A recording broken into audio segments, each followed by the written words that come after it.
Hello बच्चों, चलिए प्रश्न पढ़ते हैं। तो प्रश्न में दिया गया है चेस्मोगैमस और क्लिस्टोगैमस पुष्प दोनों निम्न में उपस्थित होते हैं। तो हमारे पास विकल्प हैं हेलियंथस, कोमेलिना, रोजा और गोसिपियम। तो इस प्रश्न की मुख्य अवधारणा के बारे में हम जान लेते हैं। तो यहाँ लिखते हैं मुख्य अवधारणा। इस प्रश्न की मुख्य अवधारणा है हमारे पास अनून मिल्य। तो यहाँ लिखते हैं अनून मिल्य तथा उन्मील परागणी पुष्प तथा उन्मील परागणी पुष्प से संबंधित यह हमारा प्रश्न है। तो जान लेते हैं इन पुष्पों के बारे में। तो यहाँ लिखेंगे अनून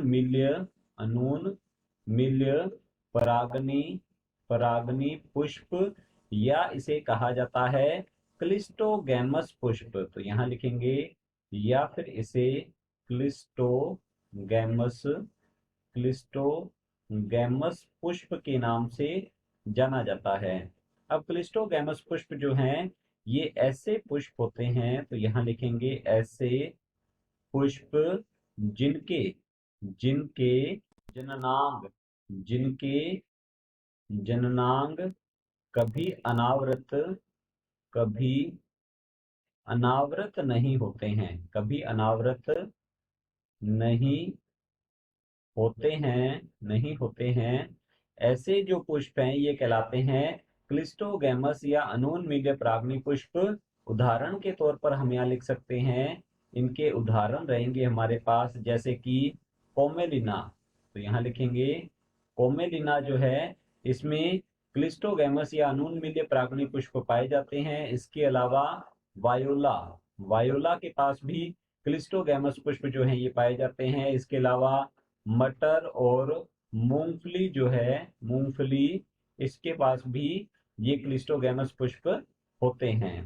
तो आगे की ओर दिया गया है उन्मील परागनी पुष्प। तो इनके बारे में भी हम जान लेते हैं। तो यहाँ लिखेंगे उन्मील परागनी उन्मील परागनी पुष्प, या फिर इसे कहा जाता है चेस्मोगैमस। तो यहाँ हम लिखेंगे इसे चेस्मोगैमस पुष्प के नाम से भी जाना जाता है।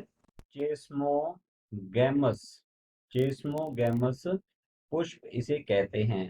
तो ये साधारण पुष्पों की तरह होते हैं, अर्थात ऐसे ऐसे पुष्प जिनके जननांग अनावृत हो जाते हैं जिनके जननांग अनावृत हो जाते हैं ऐसे पुष्प जो हैं ये कहलाते हैं चेस्मोगैमस पुष्प, या इन्हें उन्मील परागनी पुष्प के नाम से भी जाना जाता है। अब उदाहरण के तौर पर यदि हम लिखें यहाँ पर इनके उदाहरण, तो इसमें भी आ जाता है हमारे पास कोमेलिना। कोमेलिना जो है ये एक ऐसा पादप है जिसके पास दोनों प्रकार के अनून और उन्मील परागनी पुष्प पाए जाते हैं।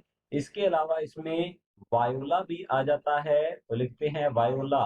पोमेलिना और वायोला जो है ये उन्मील परागनी पुष्प होते हैं इनमें। इसके अलावा गुलाब, तो यहाँ लिख सकते हैं गुलाब, सरसों। तो यहाँ लिखेंगे गुलाब, सरसों, ये सभी जो हैं। इसके अलावा कपास, ये उन्मील परागनी पुष्प होते हैं। तो कोमेलिना और वायोला जो है इसके पास अनून मिल्य और उन्मील परागनी पुष्प दोनों प्रकार के पुष्प जो हैं इन पादपों में पर होते हैं। तो यहाँ पर हम देख सकते हैं कोमेलिना और वायोला के पास अनून मिल्य परागनी पुष्प भी हैं और इनके पास उन्मील परागनी पुष्प भी पाए जाते हैं। तो हमारा जो प्रश्न है चेस्मोगैमस और क्लिस्टोगैमस पुष्प दोनों निम्न में उपस्थित होते हैं। तो दोनों ही किस में उपस्थित होते हैं? ये उपस्थित होते हैं कोमेलिना और वायुला में। तो चलिए देखते हैं विकल्प की ओर। विकल्प ए दिया गया है हेलियंथस। हेलियंथस अर्थात सूरजमुखी। तो सूरजमुखी का पुष्प जो है यह होता है उन्मील परागनी पुष्प प्रकार का। तो हमारा ए विकल्प गलत होगा। बी दिया गया है कोमेलिना। तो हमारा बी विकल्प बिल्कुल सही उत्तर है, जैसा कि हमने अभी समझा है। सी दिया गया है रोजा। तो रोजा का पुष्प जो है ये उन्मील परागनी होता है। तो हमारा सी विकल्प भी गलत होगा। और डी दिया गया है गोसिपियम। तो हमारा डी विकल्प भी गलत होगा। विकल्प बी बिल्कुल सही उत्तर है। आशा करता हूं आपको समझ में आया होगा। धन्यवाद।